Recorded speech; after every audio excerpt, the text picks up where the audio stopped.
Hello, everyone, and welcome back to Who You'd, an unofficial Doctor Who watch along podcast. Today, we'll be talking about the fifth Doctor story, Kinda.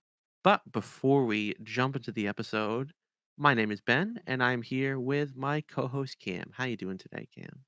Doing good. A couple of days ago, my copies of Chimes of Midnight and Jubilee came in the mail.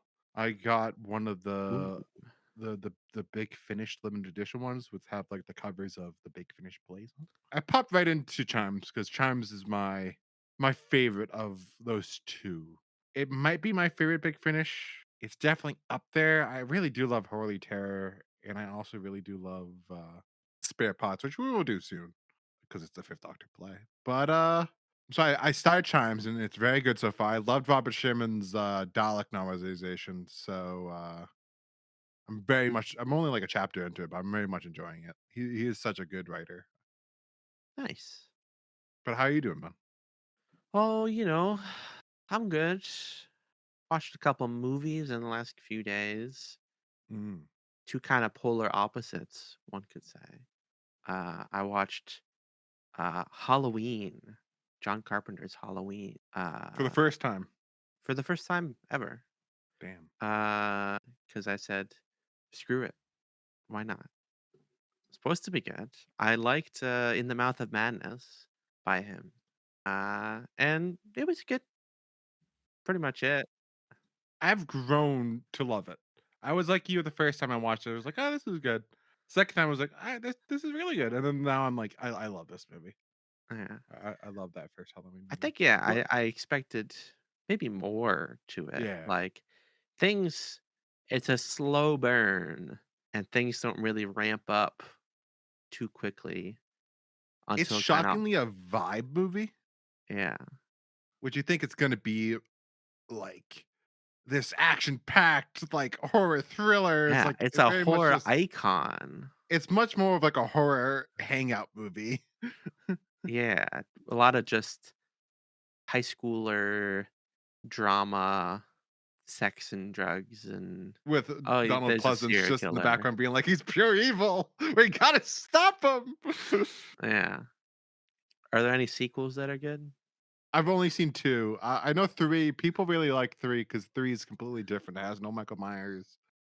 Uh, 2 2 has some really funny things to it, but it's not great overall. Is it worth seeing all dozen of them in order? I've only seen I've only seen 2 of them, which is I saw the Yeah, second yeah. one and I saw the 2018, 19, I think it's 2018, like the Legacy sequel one, and that one was okay. Pretty much just a normal like what you would consider I would lump it in the same camp as a lot of Legacy sequels where it's like, uh, Yeah. And I also watched K-pop Demon Hunters. oh boy. I know it's Which one supposed to be good. it is very good, you know? It's the Spider-Verse people doing a kind of, fantasy musical thing. It's very good. It's one of, like, the biggest Sony mistakes in, like, Columbia Pictures Yeah, the history. fact that it's a Netflix thing. Like, but they sold They it to must be Netflix. like, killing themselves that Like they didn't just put yeah, it in theaters. but then, like, the whole thing But is, who like, knows what if it if? would have been as popular Yeah, as it did if they put it out on theaters. Having it just on Netflix is way more accessible to the majority of people. yeah. But there's a good chance because of, like, it hit, like, little girls in particular, so, like, it could have, like, made bajillions of dollars. Yeah. It already made a ton of money, and when it was re-released in theaters Yeah, and without the even being in song AMC. is, topping the charts. Taylor Swift took its crown for a minute there, but it's back on top, I believe. But this isn't Ben, a K-pop podcast. What? What is this, Ben? It's a Doctor Who podcast where, again, we are talking about Kinda, the third serial of season 19, But broadcast. what do we do at Who We Who then? What's the mission We statement? watch all of Doctor Who asterisk in release order. I kind of it's kind of regretful. I wish you came to me before you started and was like, I'm starting with Unearthly Child. And I would have been like, Ben, you know what? Let's do a podcast. You're gonna be I know that you're gonna make it through all the retcons and telly Mhm. snaps. Like you gotta get through it enough that you can be like, I wanna watch all of this. And we're Would gonna start a podcast right then. So we don't have to do the asterisk of starting with John Pertwee. I mean, but would you have wanted to? You've told me in the past, 1, you can't do telesnaps, and It's 2, very hard for me. you want to leave some in the bank. You don't want to necessarily have experienced all of Doctor Who. You want a new Doctor Who episode when you're 60 and the show has been Yeah. canceled for 30 years. But also, I'm gonna get that with Big Finish. Like, I'm never like how the Big Finish output at this point. Like, I'm never gonna be able to listen to No. all of Big Finish. I'm gonna be in my 80s, dying on my deathbed, and I'm gonna be like, you know what? And they'll It's time to still finally listen to be the class Big Finish. yeah, then they'll still be pumping out 7th Doctor Big Finish. No, no, no. It's just gonna no. They're gonna keep. It's gonna be class. That those cast the cast of class is I still guess gonna be those are the recording them. youngest. That makes sense. Jenna Ugh, Coleman is doing Companion Chronicles. so great. But Kinda Cam was Kinda. broadcast February 1st through February 9th, 1982 on BBC One. This was written by Christopher Bailey, who will go on to write Snake Dance. And also, this was directed by Peter Grimwade, who previously directed Legopolis and before that, Full Circle. He's also been, production assistant for many Fourth Doctor stories, some of the greats, Pyramids of Mars, Robots of Death, Horror, Fame, Rock, that kind of era. Produced, of course, by John Nathan Turner. Is there any more behind the scenes stuff that you know of that we should shout out? Well, there is something in particular that's very interesting about this story. I'm trying to find it now. Let me see if I can find it. Where is it? Uh, well, I can't find it, but I did read somewhere that that this is a rare case where remember how last this season has two script editors. So it has Eric Sabrett and it has who was the script editor for last episode, Ben? Fear of Doomsday. Uh, It was Anthony Root.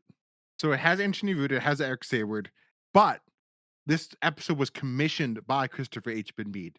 So this script was handled by three different script editors in particular, hmm. which is rare for Doctor Who.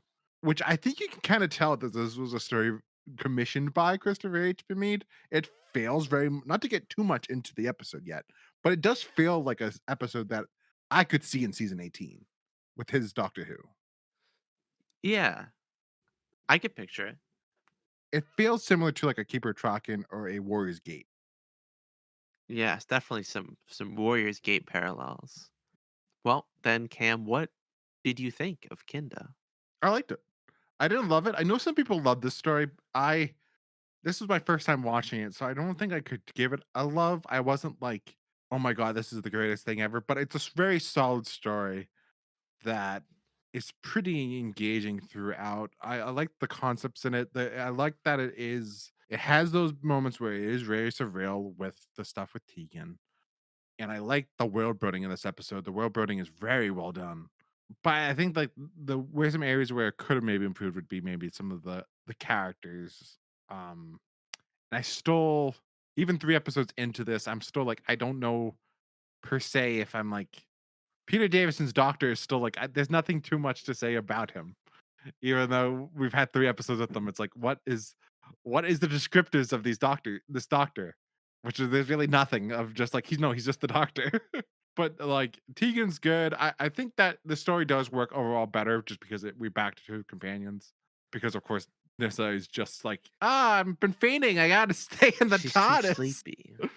But like I think the story I think like Doctor Who was like yeah, it was actually made for a four character romp, but like it works so much better when you have two companions. What did you think of Kinder Ben? Because that's my general thoughts. I quite liked it. I think it's easily I don't know how much it's saying it's something, but it's easily the best so far. Mhm. I really love, in particular, the surreal imagery with Tegan and the Mara, and the world building, like you said, is great. The Kinda are such an interesting race. That'd be interesting to compare it to the Power of Kroll, which, funnily Yeah. enough, has a lot of similar elements, but this comes together in a much better way. Well, like the main thing is I would just say the Mara is a much more interesting And villain than the Kroll monster, whatever the hell it yeah, is. As well as like this, just this. Even though I was like, I thought the side characters were okay. This one, they're at least somewhat interesting here. Where the side characters in there's nothing memorable at all to the side characters in Power of oh, Kroll. I couldn't tell you a single one. I think there was like an arms dealer kind of guy, but I disagree, and I thought we had some pretty good characters here. I think Mara is a very obviously a very cool and interesting villain. This kind of force of pure evil. But even setting that aside, I thought Hindle was a really interesting villain. This crazy guy who like age regresses. What did you think of Hindle? I'm bad with names, man. Who was that That again? was the crazy guy. The crazy guy. Oh, I thought like he toes the line this episode. I would say of like over the top acting of just like, is this a good performance or is this over the top? You know, Why not like both? there's sometimes yeah, but like there's sometimes in class of Doctor Who where I'm very much a big fan of over the top acting. But here I'm still like I'm curious to see how this would be like on a second Mhm. watch. If I would vibe more with the performance or this first watch, I was much more like I don't know. I was like I couldn't get a read on it. But like I do think that he does give a very big performance, Yeah. and you kind of have to respect of how big he got. Yes. Different kinds of mental illnesses here. Different kinds of crazy. Because we also got like Sanders, who becomes like airheaded and soft spoken. I don't know. Which is definitely an interesting concept that like he looked inside the box and then like just completely changed. There's something kind of scary in that. Yeah. Like your whole personality changing. Like who you are is changed. Like he kind of loses himself, right? Yeah. Absolutely. Like But then it's I think they talk about it. It's like an inverse effect where they open it again and now they're back to normal, hmm, uh, or something like that. yeah. I don't know. I would like to talk about the Doctor because it's crazy it's taken this long, but I feel like this is the first story where feel like I'm finally getting a sense of who this guy is.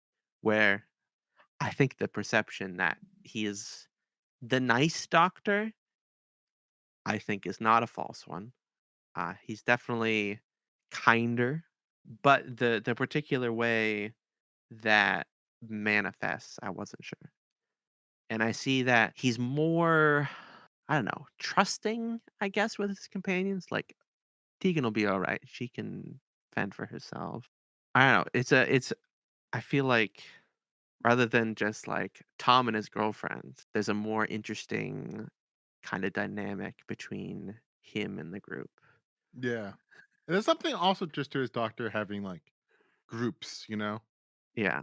Like there's something about him having like there's only once like at the beginning of Planet of Fire, he only has one technically, but then he shortly gets paired in that story. But like he has three or two companions at all times, and there's something to that like this doctor in particular just never has that like solo companion. Oh, Kives on his honorary, of course. I'm forgetting about that, but like one his last episode. But like there's something that he always like the 13th Doctor kind of has that too, like like surrounding themselves with his friends. Mhm. You know. And I also I thought it was noteworthy in the way that he deals with one of the villains in the story, Hindle. He's not coming in karate chopping him like John, or he's talking him down and trying to understand his thought process rather than just Yeah. outright defeat him. Or like Tom would come in with a bunch of jokes and just Yes. defeat them that way, of just like make him look like a fool. Yeah. He's more of maybe an empathetic doctor. Yeah. I don't know. I still need to distill some more of my thoughts, see how things evolve. Slightly spoiled in the fact that maybe his demeanor changes a little bit post Earthshock. I don't know if that's the truth or not, but uh perhaps. But I'm looking forward to more. I still don't I'm starting to understand who he is. I still haven't determined if I like him, Hmm. but I'm willing to continue. I'm not backing out yet. Yeah. I still am in the camp of just like he's fine. He's just not one of my favorite doctors. Mhm. Like I can respect why somebody like the Fifth Doctor would be like their comfort. I could see Uh him he's being very comfortable. yeah, and like this era in particular being comfort food for some people. I get it. I just like a little bit more of a like there's something to the doctors where it is like I I I would you just like snap at me like a Tom or like a Capaldi is like that too, just like or even David Tennant is like that, where it's just like, "Are you just gonna like yell at me for no reason?" Mhm. But yeah, he's just fine. There's nothing. I feel like he's still just there's not that much going on in his performance. He's not at that. He's the first Doctor where it's like the first Doctor is the first Doctor. The second Doctor is a much bigger change from Hartnell. He's doing something completely new with the role. I mean, John then comes and makes him an action hero. Tom comes in and makes him a clown. Like, well, trying to make him a clown, but like a different type of clown. yeah. And then there's something to like Peter just makes him like, I mean, in many ways, I think he is the reaction to having Tom Baker for 7 years. He is the yeah, polar opposite of Tom. He's calm and collected and a little bit more boyish and young. yeah, and also like he doesn't really have that alien element to No, him. Where you're like, is this man from another world? he's Like Peter very Davison very much is human. just like, yeah, very human Doctor. Like very much like you'll get to her, but when we get to Jodie is very similar to Peter Davison. I'm curious to know if like Chibnall, if you do the math, how much Chibnall would have been like if how much Peter Davison was Chibnall's doctor. Is it Chris Chibnall? Yeah, He was born in 1970, so he would have been 12. yeah. This would have been his era of Doctor Who. So makes very much sense why 13 is very much five coded, even with having the three companions or two Mhm. companions. But yeah, getting back to Kinderben, Yeah. what else is there to talk about? I think that Maybe, what's her name? I'm having a blank. Tegan. Her name, Janet Fielding, gives a great performance this Oh, episode. yeah. She is very good. Her stuff with, uh, the Mara in particular, Yeah, and, when the Mara inhabits her body, all that stuff where she's acting yeah. silly. allows her to actually act instead of just being like, "I want, I love planes," or "I just take me back to the airport, doctor." Like this is actually like she can show off her acting chops in an episode like this. I wonder, do you know when I know Tegan's around for a while. When does the Stockholm syndrome set in? She's still not well, I mean, kinda like Ian and Barbara, it took a while for them to get into it, Yeah, and she's still not really into it. Like, I started Visitation, and yeah. immediately big conflict with, "I wanna go home. Take me home, doctor. Why don't you take me home right now, please?" Well, I don't know this, but I would imagine something has to do with there's an episode coming up this season called Time Flight with planes. I assume maybe he actually does take her back to Heathrow. I'm assuming something like that. We'll see, Ben. We'll see. Okay. I don't know either. I haven't seen Time Flight, but I assume maybe there's something to do with that. Maybe she comes to terms with I don't know. Actually, I don't want to do this. I'd rather be with you, doctor. That sounds like a plausible Again, I don't know hypothesis. this. I don't know. I've not seen Time Flight because I've heard about how bad of a story it is. But she's very good. I'm excited to see her performance next season in Snake Dance. Where spoilers, Ben. I don't. Do you know what Snake Dance is about?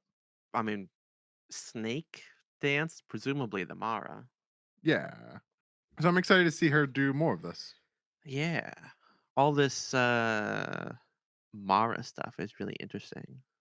I was Yeah. scrolling through, some letterbox reviews, and I saw someone draw a comparison with Bob from Twin Peaks, Yeah. and I see it.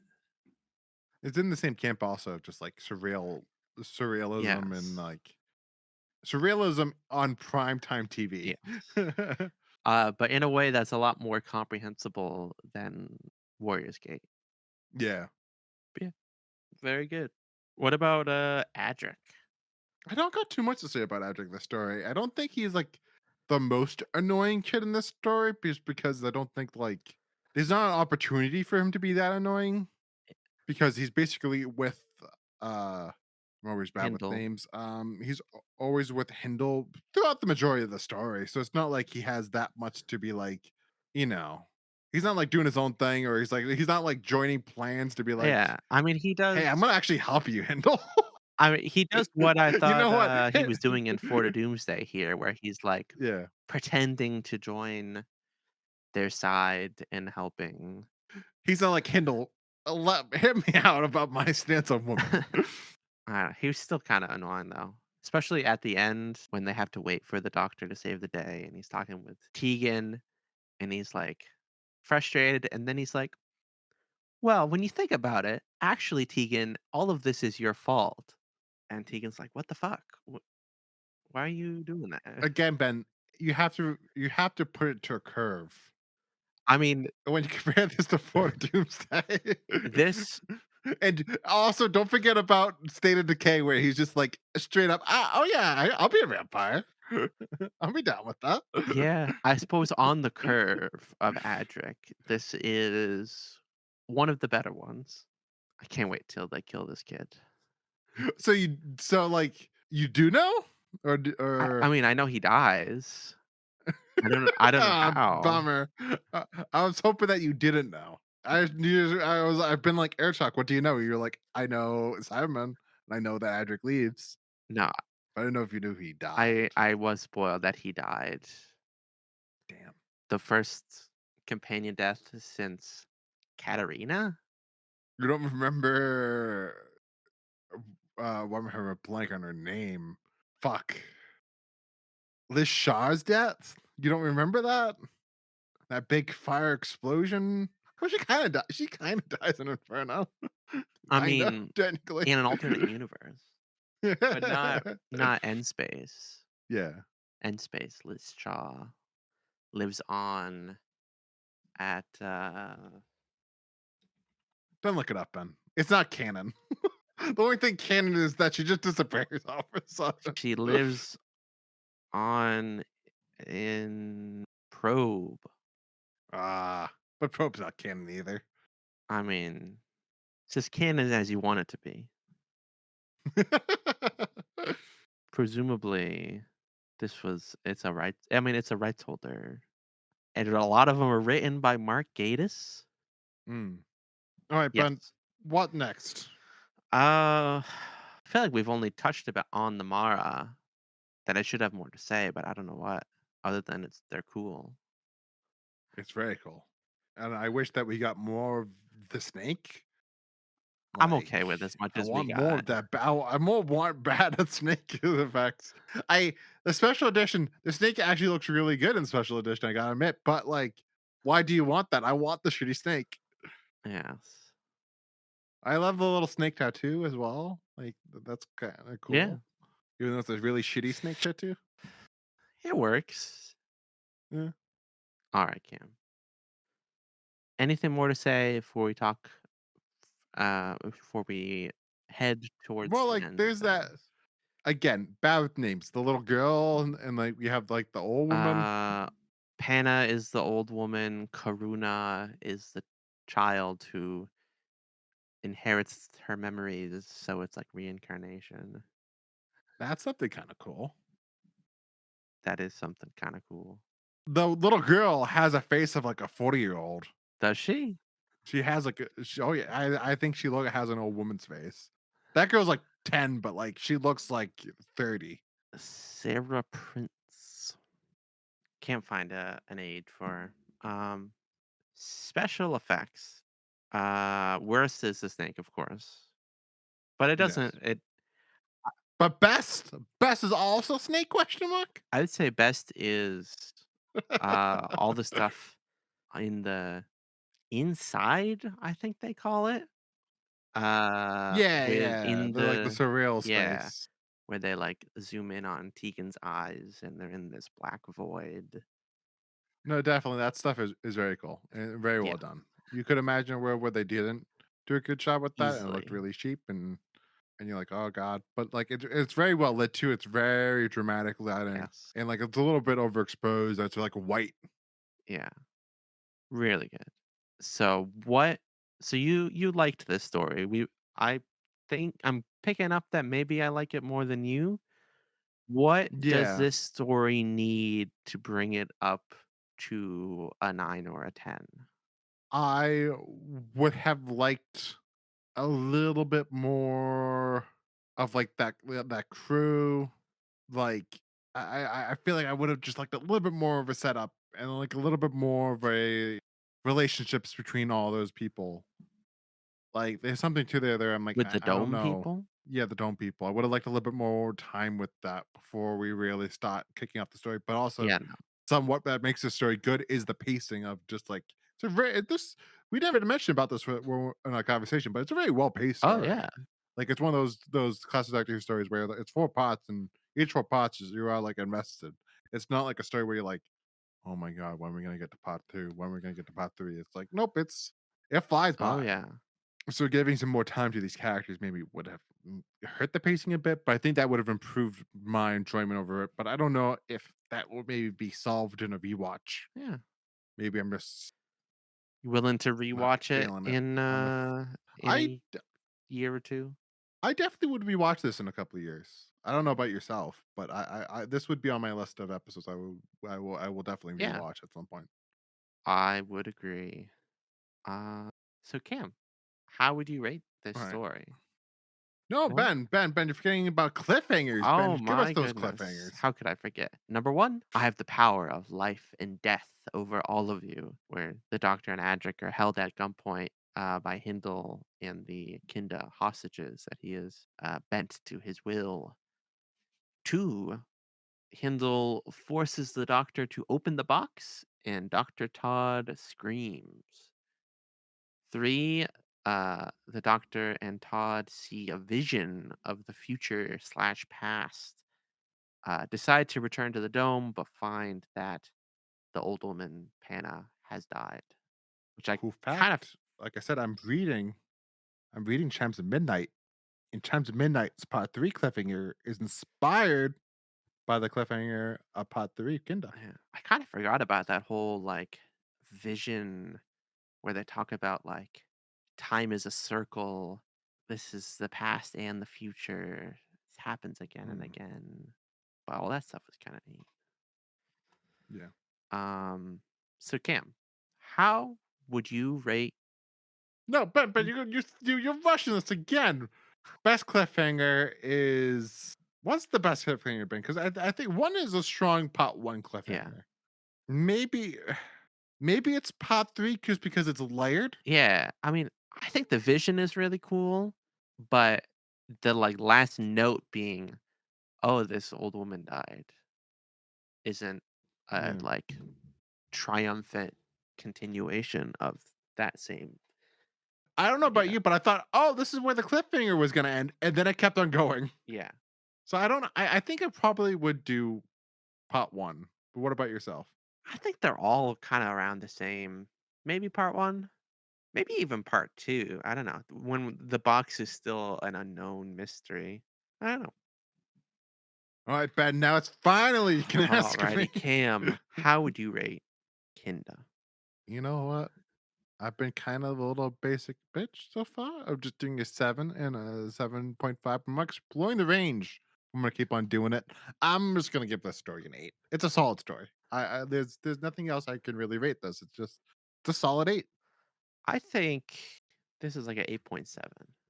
Wow, you really like this one. Yeah, it's pretty good for an average rating of 8.35. And talking about the polls, Doctor Who magazine does a poll for each doctor every decade since the 90s. Most recently in 2023, out of 20, Kinda was given rank 4, which is the same thing it was given in 2014 and 2009. And in 1998, it was 5th. So, top 5, right beneath the 5 doctors and right above Enlightenment. I also saw somewhere that said that when this originally was came out, the fanzines did not like this episode. Fandom has grown to like this episode, which is interesting. Interesting. And now it's in the upper echelon of 5th Doctor stories. Yeah.